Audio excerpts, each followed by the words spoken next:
Welcome to HTML5 QuickStart Tutorial 10. This is HTML5 boxed drop shadows.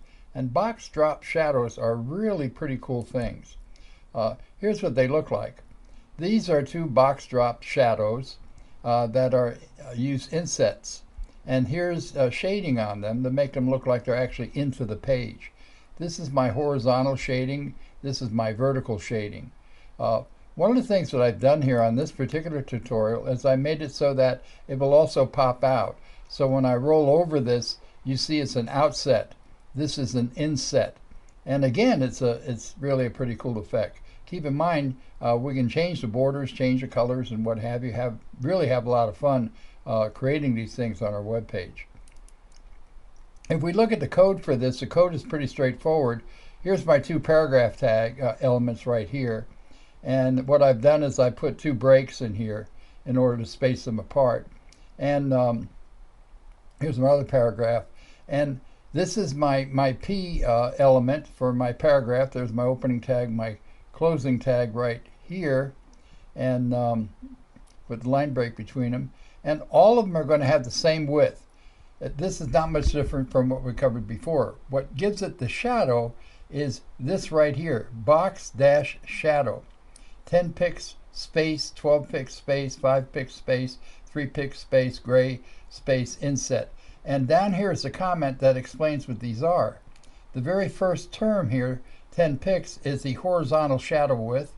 The 12 pix is the vertical shadow width. The 5 pix is the amount of blur on the shadow.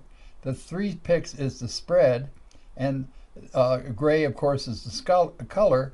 And inset is optional. If you don't put inset, it'll be an outset. Font family is Arial. The font size is 140%. Now, when I do a hover,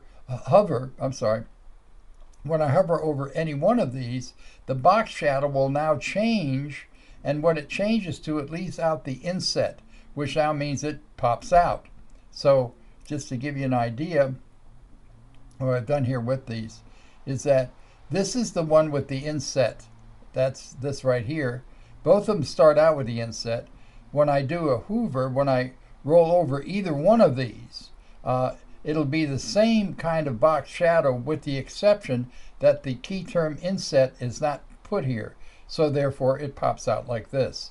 So drop shadow boxes are really I think neat features on a website, and you can integrate them. You can put one drop shadow box inside another one and really have some cool stuff going.